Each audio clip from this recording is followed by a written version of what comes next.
అంటే సచివాలయాన్ని ముట్టడిస్తామని మాట్లాడ జరిగేది.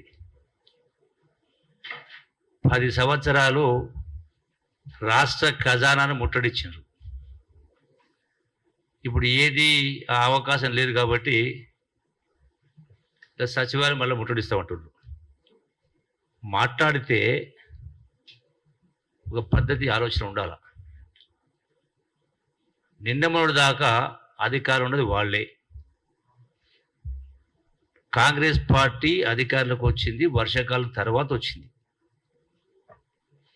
గడచిన వర్షాకాలంలో వచ్చినటువంటి రిజర్వాయర్లో ఉన్నటువంటి నీళ్లు, అది కృష్ణా నదికి సంబంధించినటువంటి జూరాలైనా, శ్రీశైలమైన, నాగార్జున సాగర్ అయినా, గోదావరి సంబంధించి కాళేశ్వరం ప్రాజెక్టు. మరి నీళ్లు మీరు అధికారులకు వచ్చిన నీళ్ళు ఉన్నాయి కదా, మరి ఎందుకు గత సంవత్సరం ఉదాహరణకు ఒక మహాత్మా గాంధీ కలవ కుర్తి ఎత్తిపోత పథకం లిఫ్ట్ తీసుకుంటేనే 8 లక్షల ఎకరాలు. మళ్ళీ నదిలో నీళ్ళు ఉన్నా కూడా మీరు విద్యుత్ ఉత్పత్తికి రాయలసీమకు నీళ్ళు వెళ్తూ ఉంటే గుడ్ల పగిచ్చి చూసుకుంటూ ఉండి రైతులకు పంటలకు నీళ్లు లేని గతిని సృష్టించింది మీరు. మేము వచ్చినాక వర్షాలు పడ్డాయేమన్నా? వర్షాకాలం వచ్చింది అంటే సీజన్ అయిపోయిన తర్వాత డిసెంబర్ 3కు వచ్చినాం, అది రావడం జరిగింది. అట్లాగే కాళేశ్వరానికి సంబంధించి కూడా, అంటే కృష్ణానదికి సంబంధించి మాట్లాడినప్పుడు మా పాలమూరు జిల్లా, నల్గొండ జిల్లా, ఖమ్మం జిల్లా 3 జిల్లాలు. అదే కాళేశ్వరానికి సంబంధించి మేడిగడ్డ నుంచి మీరు నిజంగానే నీళ్లు ఎత్తిపోసి ఉంటే అవన్నీ ఈ యొక్క నిర్వాహకం, ఈ నిర్వాహకం జరగపోయి ఉంటే ఈరోజు ఈ కాళేశ్వరం కింద ఉన్నటువంటి సుమారుగా 5 జిల్లాలకు సంబంధించి ఈ యొక్క సాగునీటి కష్టాలు ఉండేది కాదు. ఇది వాస్తవా కాదా? అంటే మీరు సరి అయినటువంటి నిర్వహణ చెయ్యకుండా మీరు ఎంతసేపు డబ్బులకు కుర్తుపడి అవినీతికి పాల్పడుకుంటూ మీ దృష్టి అంతా ఎంతసేపు చూసినాం కదా.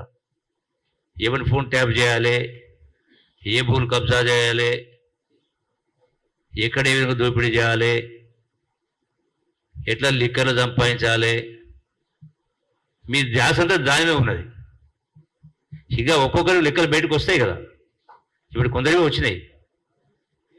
మీరు చెయ్యలేక శర్వాలు చేసి ఇలా దొంగనట్టుగా ఇలా మేమేదో వర్షాలు కురిపించలేదని, మేమేమో పంటలు ఎండబెట్టామని మాట్లాడుతూ ఉన్నారు. దీనికి సంబంధించి స్పష్టంగా ఎప్పుడైతే మన వడగండ్ల వర్షం కురిచి రైతుల పంటలు నష్టపోయడం జరిగిందో తక్షణమే ముఖ్యమంత్రి గారు స్పందించడం జరిగింది. సంబంధిత వ్యవసాయ శాఖ మంత్రి కూడా అధికారులకు ఆదేశాలు ఇచ్చి వాటిని పంట నష్టం జరిగిందో ప్రతి రైతు వారీగా సర్వే నెంబర్ వైజు సర్వే చేసి రిపోర్ట్ ఇవ్వడం జరిగింది, చెప్పడం జరిగింది. అది జరుగుతూ ఉంది. మేము కూడా స్వయంగా ఫీల్డ్ పోయి చూసి రావడం జరిగింది. ఆ ప్రాసెస్ కొనసాగుతూ ఉంది, అది కంప్లీట్ కాలే. సో ఎప్పుడు ఆ రిపోర్ట్ రాగానే 100% రైతులకు జరిగినటువంటి పంట నష్టాన్ని 100% రైతుల ఖాతాకు జమ చేసే కార్యక్రమం చేస్తాం. ఇప్పుడే ఏదో చేయని విధంగా, అంటే ఎంపీ ఎలక్షన్లు వస్తూ ఉన్నాయి కాబట్టి మీరు 4 రోజులకి మరి ఈ రకం ప్రకారం మాట్లాడితే అంటే రాజకీయ లబ్ధి కోసం మాట్లాడతారు. మరి మీరు చెప్పేది మాట్లాడేది రైతుల పక్షపాతిగా గత ప్రభుత్వం ఉన్నట్టయితే అలా హరీష్ రావు అయినా ఇంకోరైనా కేసీఆర్ ఉంటే మరి గడిచిన 10 సంవత్సరాల్లో ఎన్ని సందర్భాలు అంటే అధిక వర్షాలు వచ్చి, తుఫాన్లు వచ్చి, కరువులు వచ్చి రైతాంగం పంట నష్టమైన సందర్భాలు 10 సంవత్సరాలు నాకు తెలిసి సుమారుగా 4-5 సంవత్సరాలు ఆ పరిస్థితి ఉండేది. మరి ఒక్కరోజైనా మీరు రైతాంగానికి పంట నష్టం ఇచ్చినరా? Input subsidy ఇచ్చినరా? పోని గతంలో రైతాంగానికి పంట నష్టం జరిగితే అది కరువు వచ్చినా, వరదలు వచ్చినా ఇన్సూరెన్స్ చేసేది. అంటే ప్రభుత్వమే, ఆనాడు ఉన్నట్టు కాంగ్రెస్ ప్రభుత్వమే వైఎస్ రాజశేఖర పీరియడ్ కూడా గవర్నమెంటే రైతుల పక్షాన ఇన్సూరెన్స్ పేమెంట్ చేసి, అంటే ప్రీమియం కట్టి రైతుల పంట నష్టం కట్టి ఇన్సూరెన్స్ సిస్టమ్ ఉండేది. అది మీరు 10 సంవత్సరాలు చేయలే, ఏ రోజు పంట నష్టం ఇవ్వలే. ఇలా ఏదో ఆ మాట అనకూడదు కానీ ఏదో మోసానికి ఎత్తుకున్నట్టుగా ఉంది, సామెత ఉంది. ముందు నాకు జ్ఞాపకం లేదు కానీ ఇలా ముందే మీరు అరుస్తూ ఉన్నారు, మాట్లాడుతూ ఉన్నారు. అంటే డెఫినెట్ దీన్ని బట్టి ఏమర్థమవుతుంది? 100% మీరు రాజకీయాలు రాబోయేటువంటి పార్లమెంట్ ఎన్నికల్లో మీరు లబ్ధి పొందడం కోసం మాట్లాడుతున్నటువంటి మాటలు తప్ప మీకు రైతుల పట్ల రైతుల గురించి మాట్లాడిన అయితే హక్కు లేదు. ముట్టడి ఇస్తామంటున్నారు. మరి నిజంగానే ముట్టడించే పరిస్థితి వచ్చింటే మీరు 10 సంవత్సరాల కింద చెప్పింది ఏ ఒక్కటి అమలు చేసిండ్రా? ఆ రోజున మా మేనిఫెస్టో అంటే భగవద్గీత, ఖురాను, బైబిల్ అని మాట్లాడింది. 10 సంవత్సరాల ఏ ఒక్క హామీ నిలబడ్డదా? ఇక మళ్ళీ మాట్లాడితే మళ్ళీ ఏదో పాడిందే పాడరా పాస్మన్ దాస్ అన్నట్టుగా మళ్ళీ అదే చెప్పాల్సి వస్తుంది. అంటే రైతులకు ఎక్కడ పోయింది, దళిత 3 ఎకరాలు ఎక్కడ పోయా, ₹1,00,000 అయితే రుణమాఫీ చేస్తామని చెప్పింది ఎన్ని సంవత్సరాల క్రితం? 10 సంవత్సరాలు చేసినప్పుడు దాకా. సో కాబట్టి మీకు ఇవన్నీ మాట్లాడేటువంటి నైతిక అర్హత మీరు ఎప్పుడో కోల్పోయారు. చిన్న భిన్న చేయడం జరిగింది. వరేసుకుంటే ఊరే. ఇదే మహాత్మా గాంధీ కల్వకుర్తి లిఫ్ట్లో వాటర్ ఫుల్ ఉండి 2000 I think subject to correction 2021-22 సంబంధించి కృష్ణానదిలో శ్రీశైలంలో నిండా నీళ్లు ఉండి కూడా వరేస్తే ఊరే అని చెప్పని నీళ్లు మొత్తం కిందకి వదిలేసారు. ఖరీఫ్ పంట కూడా వాటర్ ఇవ్వలే, ఖరీఫ్కి వెళ్ళి రబీకి ఇవ్వలే. నేను సాక్ష్యం. ఇది కాదని చెప్పగలరు హరీష్ రావు. ఏం గడ్డి కోసినావు నువ్వు? అన్నాడు ఇరిగేషన్ మంత్రిగానే ఉన్నావు. ఏం చేసుకుంటూ ఉన్నావు మరి?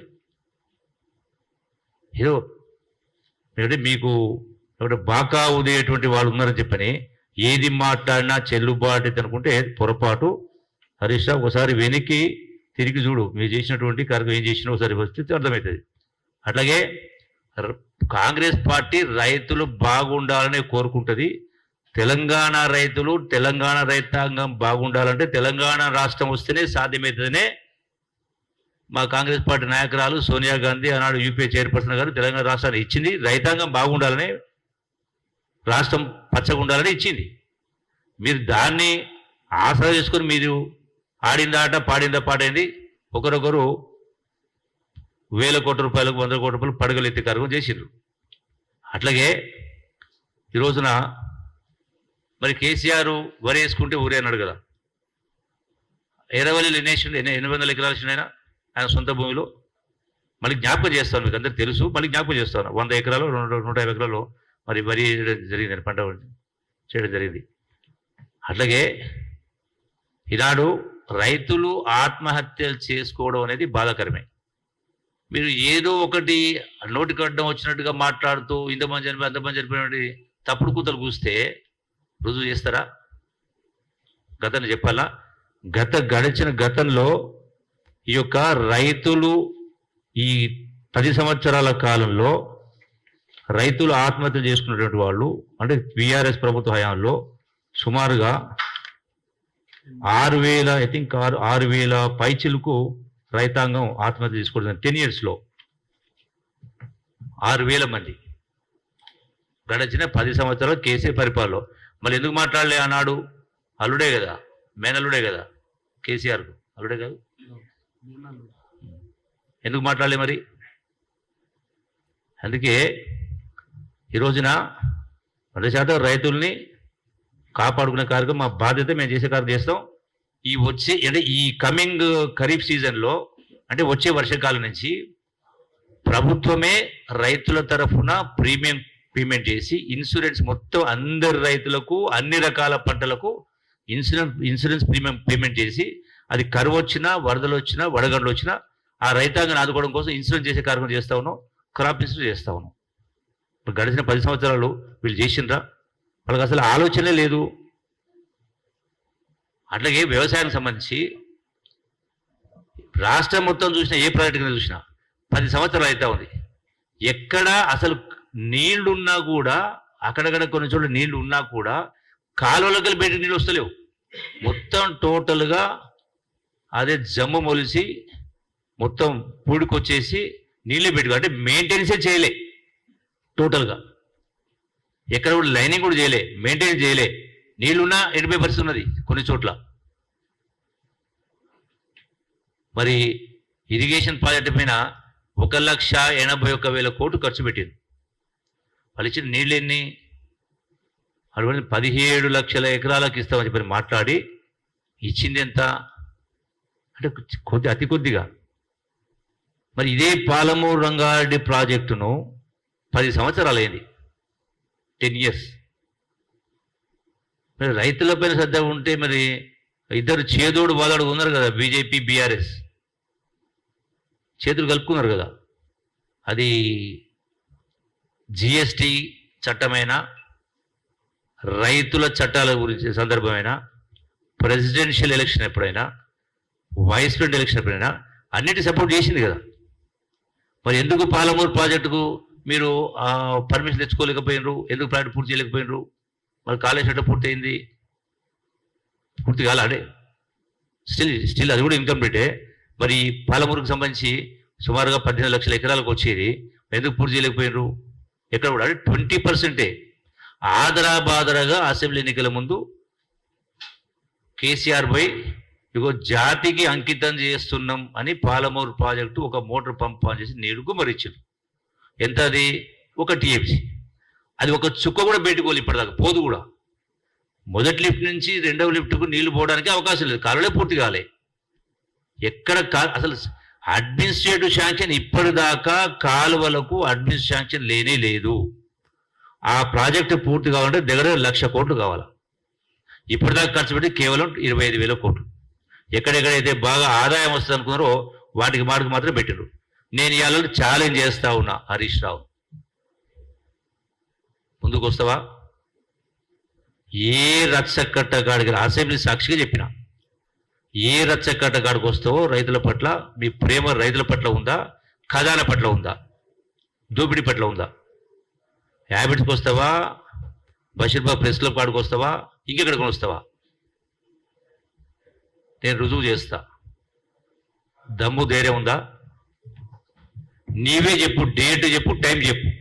డేటు టైం వస్తా చెప్పు, నేనే వస్తా స్వయంగా. నేను ఛాలెంజ్ చేస్తా ఉన్నా. యావత్ రాష్ట్ర ప్రజలు చూసే విధంగా. లంగ మాటలు లంగ కూతలు కూసుకుంటూ ఈ రోజున తప్పుడు అంటే ప్రజల్ని తప్పుదో పడిచే కార్యక్రమం చేస్తూ ముసలి కన్నీరు గారుస్తూ మీరేదో పొడిచినట్టుగా రైతులను మొత్తం ఆదుకున్నట్టుగా ఈ రోజున ఈ ప్రభుత్వం పైన, రేవంత్ రెడ్డి గారి ప్రభుత్వం పైన, కాంగ్రెస్ ప్రభుత్వం పైన బురదలు కాల్చి తద్వారా మీరు ఓట్లు దండుకోవాలనే ఉద్దేశంతో మాట్లాడే మాటలు తప్ప ఇంకా మీకు ఆ నైతిక అర్హత లేదు.